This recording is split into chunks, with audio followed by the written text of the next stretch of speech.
Tenth class का chapter 3 math का exercise 3.2 आज का डे 1 है। शुरू करने से पहले वीडियो को लाइक कर लें, शेयर कर लें और सब्सक्राइब कर लें। हमें यहाँ पर क्वेश्चन नंबर 1 दे रखा है, इसके 2 पार्ट है। हमें फॉर्म लीनियर इक्वेशन, सबसे पहले लीनियर इक्वेशन बनानी है, फिर उनके सॉल्यूशंस बताने हैं ग्राफिकल मेथड से। हमसे क्वेश्चन में बोला है कि क्लास में 10वीं क्लास में 10 बच्चे हैं, 10 बच्चों ने मैथ के कंपटीशन में भाग लिया। इसमें लड़कियों की जो संख्या है वो लड़कों की संख्या से 4 ज़्यादा है, तो लड़कों की संख्या और लड़कियों की संख्या हमको बतानी है। दोनों नहीं पता तो दोनों को लेट कर लेंगे। Let the number of boys x, number of girls is equals to y according to question. तो हमसे क्या बोल रहा है कि टोटल 10 स्टूडेंट है। 10 स्टूडेंट है मतलब लड़कों की संख्या प्लस लड़कियों की संख्या, दोनों की संख्या मिला करके 10 है। इसी प्रकार से बोल रहा है गर्ल्स की जो संख्या है मतलब कि y, वो बॉयज़ की संख्या से 4 मोर है, ये हमको बोल रहा है। दोनों इक्वेशंस बन जाएंगी, दोनों को ग्राफिकल मेथड से सॉल्व करेंगे। तो ग्राफिकल मेथड के लिए हमारे पास दोनों के लिए बॉक्स होने चाहिए और कम से कम उनके अंदर 2-2 पॉइंट्स होने चाहिए। तो देखें, अगर x की वैल्यू 5 पुट करूँगा तो y की वैल्यू भी 5 आ जाएगी। इसी प्रकार से अगर मैं x की वैल्यू 3 पुट करता हूँ तो y की वैल्यू 7 आ जाएगी। सिमिलरली यहाँ भी करते हैं, अगर x की वैल्यू 1 पुट करता हूँ तो y की वैल्यू 5 आ जाएगी, x की वैल्यू 2 पुट करता हूँ तो y की वैल्यू 6 आ जाएगी। अभी इन्हें ग्राफिकली सॉल्व कर लेते हैं। इसने ग्राफिकली सॉल्व करने के लिए बोला है x dash y dash point में 0, x की बड़ी से बड़ी वैल्यू 5 और यहाँ 2, तो 1 2 3 4 5 जितना बोला है उससे एक पॉइंट 2। y की बड़ी से बड़ी वैल्यू 7 है दोनों तरफ, 1 2 3 4 5 6 7। सॉल्व कर लो, x का 5 y का 5, ठीक है। x का 3 y का 7, ठीक है। 5 5 x का 3 y का 7, x का 1 y का 5,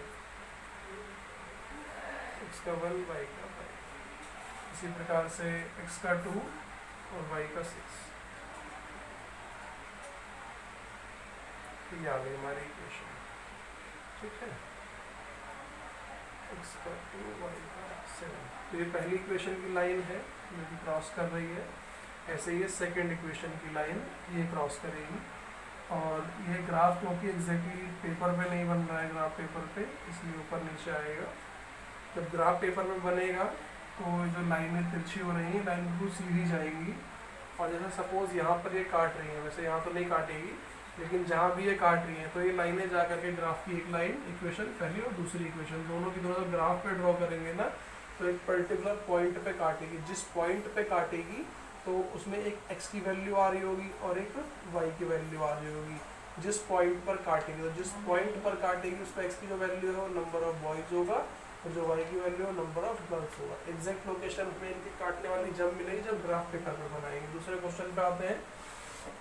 बोल रहा है 5 पेंसिल और 7 पेन का जो कॉस्ट है वो 50 रुपये आता है, ठीक है। इसी प्रकार से 7 पेंसिल केस नंबर 2 के लिए और 5 पेंसिल का कॉस्ट जो है 46 रुपये आता है। तो बताइए एक पेन का कॉस्ट कितना होगा और एक पेंसिल का। फिर से नहीं पता तो let the cost price of 1 pen, price है तो x रुपये आ जाएगा। इसी प्रकार से let the cost price of 1 pencil, y रुपये आ जाएगा अकॉर्डिंग टू क्वेश्चन। क्वेश्चन क्या कह रहा है 5 पेंसिल, तो एक का प्राइस x रुपये, 5 पेंसिल का 5x।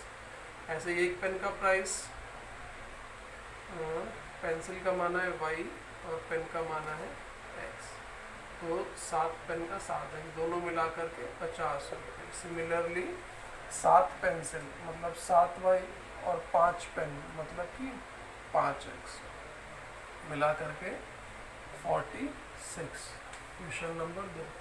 अब इनको वापस से ग्राफिकली सॉल्व कर लेना है ना, कम से कम 2-2 पॉइंट होने चाहिए।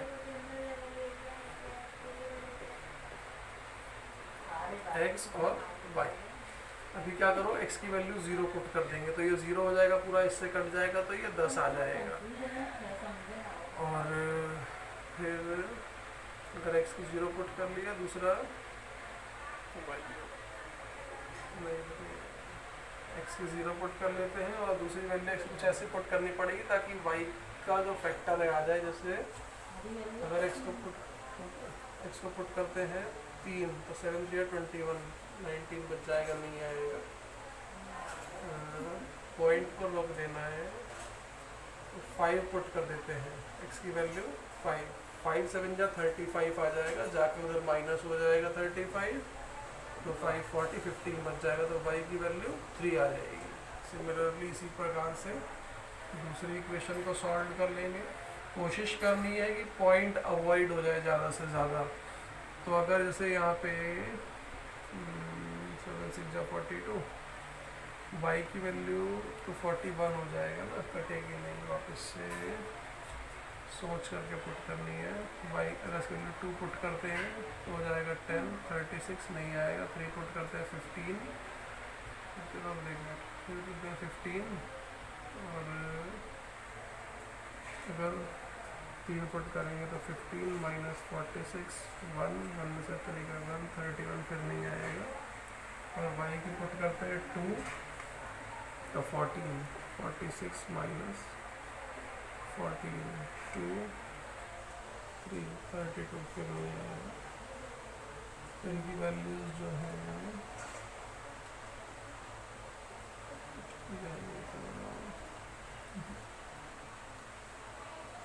3 पुट करते हैं, 4 करते हैं तो 20 हो जाएगा, 60 हो जाएगा, नहीं आएगा, है ना।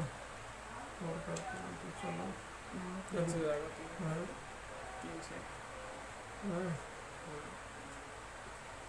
3 पुट करते हैं तो 15 हो जाएगा, 46 माइनस 15, 1 3 रह जाएगा, कोई बात नहीं। x की वैल्यू 3 पुट करते हैं तो y का आ जाएगा 31/7, लगभग 4 पॉइंट कुछ। इसी प्रकार से अगर इसकी वैल्यू 2 पुट करते हैं तो ये 10 हो जाएगा, 36/7। तो वापस से इनको ग्राफ पे ले लें, अगर x dash y dash, x की बड़ी से बड़ी वैल्यू 5 है, 1 2 3 4 5 जितना है उससे एक फालतू से। यहाँ देखें तो बड़ी से बड़ी वैल्यू y की 10 है, 1 2 3 4 5 6 7 8 9 10, ये कंडीशन बन जाएगी हमारी। x का 0, y का 10 यहाँ आएगा, इसी प्रकार से x का 5, y का 3, x का 5 और y का 3 अप्रॉक्सीमेटली यहाँ आएगा। तो ये लाइन जो है सीधी 5 से निकलेगी, पॉइंट लगभग यहाँ जहाँ दोनों मीट कर रहे होंगे, तो लाइन ऐसे निकल जाएगी। दूसरा x का 3 और ये 7 चौक 28, लगभग 4.5 के आसपास, x का 3 और y का 4.5, लगभग यहाँ पे x का 2 और y का 7 5 जा 35, तो 5 पॉइंट समथिंग यहाँ पर। तो ये लाइन जब ऐसे ड्रॉ करेंगे तो ये कहीं से होकर के निकलेगी, और जहाँ पर भी ये काटेगी, एग्जैक्ट जहाँ पर भी काटेगी, इसे पीछे वाले क्वेश्चन में देखा था, वो लाइन कहीं ना कहीं काट रही है। तो जहाँ काट रही है वहाँ पर जो x की वैल्यू आएगी और जो y की वैल्यू आएगी, तो x जो है पेन का प्राइस होगा, y जो है वो पेंसिल का प्राइस होगा। इस तरीके से दोनों पार्ट डन करते हैं, बाकी कंटिन्यू। डे 1 को कंटिन्यू करते हुए अभी क्वेश्चन नंबर 2 पे आते हैं। हमें कुछ इक्वेशन दिखा रखी है नीचे, और हमसे बोला गया है कि ऑन कंपेयरिंग जो उनके रेशियो आएंगे a1/a2, b1/b2, c1/c2, इनको कंपेयर करना है। फिर हमको बताना है कि जो किस प्रकार का सोल्यूशन है, कि जो लाइंस हैं वो कट करती हैं एट अ पॉइंट पर, या फिर पैरेलल है, या फिर कोइंसिडेंट होंगी। तो हमारे पास 3, इसको सॉल्व करने से पहले थ्योरी का थोड़ा सा पार्ट रिकॉइल कर लेते हैं। अगर a1/a2 बराबर नहीं आता है b1/b2 के, तो होता है यूनिक सोल्यूशन, और वो कट एट अ पॉइंट, और ग्राफ पर ऐसी लाइन बनती है उनकी। अगर a1/a2 बराबर है b1/b2 के और बराबर नहीं है c1/c2 के, तो नो सॉल्यूशन, कोई सॉल्यूशन नहीं आएगा। उस केस में पैरेलल लाइंस आती हैं, ग्राफ बनता है ऐसा। a1/a2 बराबर है b1/b2 के, बराबर है c1/c2 के, तो कंडीशन आती है मैनी सॉल्यूशंस, और उसमें लाइन कोइंसाइड होती है, मतलब एक लाइन के ऊपर ही दूसरी ग्राफ की लाइन चली जाती है ऐसे। तो शुरू करते हैं, देखते हैं कैसा आता है। अभी देखें a1/a2 is equals to b1/b2, है ना, इज इक्वल्स टू c1/c2। 2 2 जा 4, 2 3 जा 6। ये जो a1 बटे a2 है बराबर नहीं है b1 बटे b2। अगर a1 बटे a2 b1 बटे b2 बराबर नहीं तो c वाले को सॉल्व करने की ज़रूरत नहीं है। तो यहाँ पर क्या रिजल्ट आया कि a1 बटे a2 बराबर नहीं है b1 बटे b2। अगर बराबर नहीं होता है तो यूनिक सोल्यूशन, इसका मतलब कट एट अ पॉइंट पर। तो ये पहले का आंसर आ जाएगा हमारा। ठीक है, सेकंड पर आते हैं। सिमिलरली क्या होगा, a1 बटे a2 बराबर b1 बटे b2 बराबर c1 बटे c। 9 2 जा 18, 1/2, 3 2 जा 6, 1/2। तो यहाँ पर देखें तो तीनों के आंसर 1/2 आ रहे हैं, मतलब a1 बटे a2 बराबर b1 बटे c1। तो तीनों के तीनों बराबर है। अगर तीनों बराबर है तो मैनी सॉल्यूशंस लाइन क्या होंगी, कोइंसाइड। तो ये लिख देना है यहाँ पर। सिमिलरली सी में आते हैं, a1 बटे a2 निशान के साथ में लेना है, कुछ नहीं है तो 1, b1 बटे b2 और c1 बटे c2। यहाँ पर क्या है 2 3 जा 6, मतलब 3/1। देखो a1 बटे जो a2 है वो बराबर, माइनस से माइनस कट गया, b1 बटे b2 के बराबर, लेकिन बराबर नहीं है कि 10/9 आ रहा है, वो कट ही नहीं रहा, c1 बटे c2 के बराबर। तो ये कंडीशन है नो सॉल्यूशंस की, मतलब लाइंस आर पैरेलल। तो ये हमें ध्यान रखना है। इस तरीके से दूसरा क्वेश्चन डन होता है। तीसरे पे आते हैं। यहाँ भी हमको बोला है कि a1 बटे a2 b1 बटे b2 c1 बटे c2 को कंपेयर करो और बताओ कि लाइन जो है वो कंसिस्टेंट है या फिर इनकंसिस्टेंट है। तो एक चीज़ ध्यान रखो, इनकंसिस्टेंट कब होता है, जब नो सॉल्यूशन, कोई सॉल्यूशन नहीं होगा, मतलब a1 बटे a2 बराबर है b1 बटे b2 के और बराबर नहीं है c1 बटे, तब इनकंसिस्टेंट होता है। बाकी दोनों कंडीशंस में, यूनिक वाली और मैनी में कंसिस्टेंट होता है। तो वापस सॉल्व कर लो, a1 बटे a2 बराबर b1 बटे b2 के। देखो ये ऑलरेडी बराबर नहीं है, तो बराबर नहीं है मतलब क्या हो गया, यूनिक सोल्यूशन। यूनिक सोल्यूशन मतलब कंसिस्टेंट। ठीक है, बी पार्ट पर आते हैं। a1 बटे a2 बराबर b1 बटे b2, कट गया 1। देखो ये फिर से बराबर नहीं है, फिर से बराबर नहीं है, तो यूनिक सोल्यूशन मतलब कंसिस्टेंट। ठीक है, सी पार्ट पर आते हैं। देखें 3/2 मतलब a1 बटे a2 is equals to b1 बटे b2 is equals to c1 बटे c2। देखो तो क्या होगा, 9 के अपॉन में 1 लगा दो, अपॉन के अपॉन में अपॉन, तो क्या होगा, पलट करके ऊपर चला जाएगा। 5/3 1/10 और ये आ गया 1/2, कट जाएगा तो 5 2 जा 10, 3 3 जा 9, 1/6 1/6 1/2। ये दोनों बराबर, लेकिन ये बराबर, नो सॉल्यूशन की कंडीशन आ गई है ना, तो इनकंसिस्टेंट। ध्यान रखना। अगले में आते हैं, a1 बटे a2 करते हैं। 5 माइनस 10 माइनस 3/6, 11 अपॉन माइनस का 22, तो 11, 1 अपॉन 2 माइनस का 3 बन जा 3, 3 2 जा 6, 1/2। तो तीनों में क्या आ रहा है, माइनस का 1/2 माइनस का 1/2, मतलब कि मैनी सॉल्यूशंस है तो कंसिस्टेंट का कंडीशन। अगले में देखें 4/3, तो और अपॉन में 2 रहेगा तो 2 पलट करके नीचे का ऊपर आ जाएगा, ऊपर का नंबर है ना, अपॉन में 2, तो 1/2। ठीक है, इसी प्रकार से 2/3, इसी प्रकार से 8/12, 2 2 जा 4, 2/3 2/3, 4 2 जा 8, 4 3 जा 12। तो वापस से मैनी सॉल्यूशन की कंडीशन आ गई। अगर मैनी सॉल्यूशन की कंडीशन आ गई तो इसका मतलब क्या है, कंसिस्टेंट। तो इस तरीके से हमारे 3 क्वेश्चन पूरे होते हैं। क्वेश्चन नंबर 4 पे आते हैं। यहाँ पर हमसे वापस से पूछा गया है कि कंसिस्टेंट है या इनकंसिस्टेंट है। ध्यान रखना है, हमको बताना है कि किस प्रकार के सोल्यूशन है, फिर उसको ग्राफिकली रिप्रेजेंट भी करना है। ठीक है, बताना है पहले कंसिस्टेंट है, इनकंसिस्टेंट है, कैसा है, फिर ग्राफिकली। देखो a1 b1, तो a1 बटे a2 b1 बटे b2 c1 बटे c2। वापस से तीनों में 1/2 आ रहा है, तीनों इक्वल है। a1 बटे a2 बराबर b1 बटे b2 बराबर c1 बटे c2। अगर तीनों के तीनों इक्वल हैं तो मैनी सोल्यूशन का जब हम ग्राफ ड्रॉ करेंगे ना, एक्चुअल में बना कर भी यहाँ तो सही नहीं आएगा। एक्चुअल में जब ग्राफ बनाएंगे मैनी सोल्यूशंस का, तो हमने से पीछे कंडीशन देखी थी जा करके, वो लाइंस हैं वो कोइंसाइड टू ईच अदर, एक दूसरे को वो कोइंसाइड करती हुई बन जाएंगी। सिमिलरली सेकंड पे आते हैं a1 b1, तो a1 बटे a2 बराबर V1 बटे V2 बराबर C1 बटे C2, क्योंकि हमें C1 करने की ज़रूरत ही नहीं, क्योंकि यहाँ दोनों एक जैसे नहीं है, यहाँ ये प्लस का ये माइनस का, तो इट डज नॉट इक्वल। अगर इक्वल नहीं है मतलब यूनिक सोल्यूशन, मतलब जो ग्राफ बनेगा वो कहीं ना कहीं जा करके एक पर्टिकुलर पॉइंट पर काटेगा। ठीक है, वापस से A1 बटे A2 is equals to B1 बटे B2। वापस से फिर आगे सॉल्व करने की ज़रूरत ही नहीं, क्योंकि ये 1/2 आ जाएगा, नंबर तो इक्वल है 1/2 ये प्लस का minus, it does not equal. वापस जो पुरानी कंडीशन जो ग्राफ बनेगा वो कहीं एक पर्टिकुलर पॉइंट पर काटेगा। सिमिलरली यहाँ भी कर लेंगे, A1 बटे में A2 B1 बटे B2 और C1 बटे C2। तो 1/2 ये बराबर नहीं है, तो कंडीशन आ गई नो सॉल्यूशन की। नो सॉल्यूशन की मतलब क्या, ग्राफ इज पैरेलल लाइन। ठीक है, तो इस तरीके से तीनों ग्राफ को बना के देख लेंगे यहाँ पे।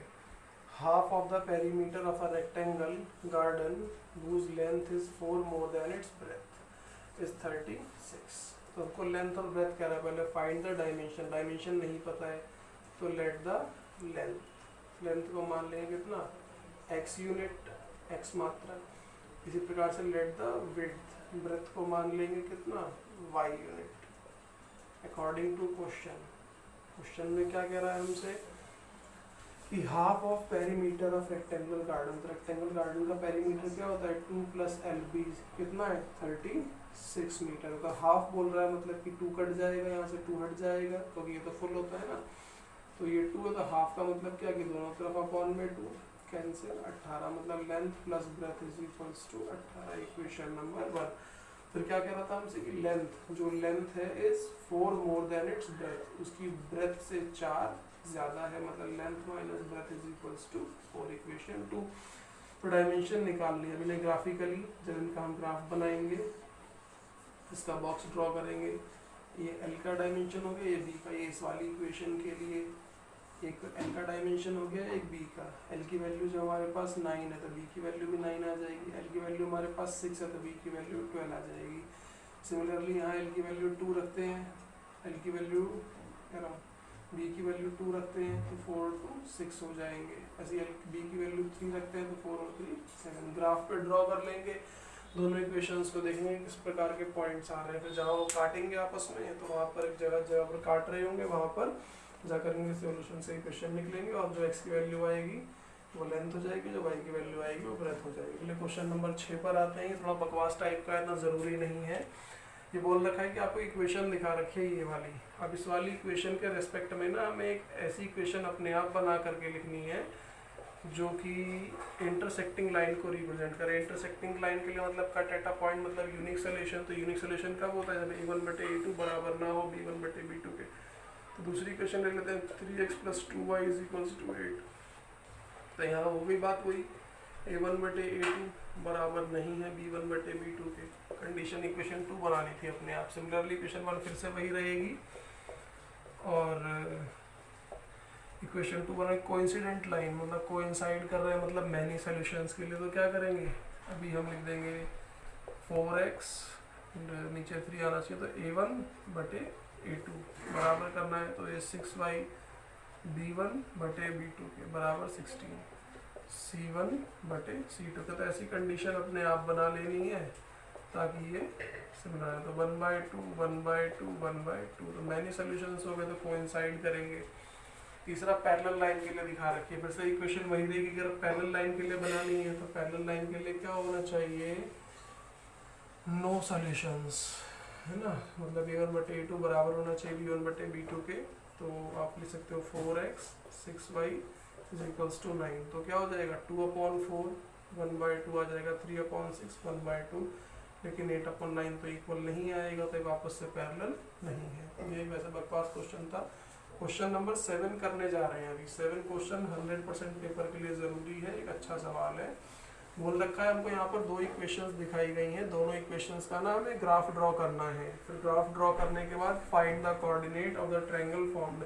इनको बनाने से ना एक ट्रायंगल बनेगा। फिर उस ट्रायंगल का, क्योंकि हमारे पास 2 ही पॉइंट है, तीसरा पॉइंट जो पता लगेगा उसे कोऑर्डिनेट, हमें तीनों कोऑर्डिनेट बताने हैं, और फिर रीजन जो ट्रायंगल बनेगा उसको शेड भी करना है। स्टार्ट करते हैं। पहली इक्वेशन है x + y = -1। एक्स और वाई। इसी प्रकार से दूसरी इक्वेशन है 3x + 2y = 12। इसको फिर से सॉल्व करते हैं।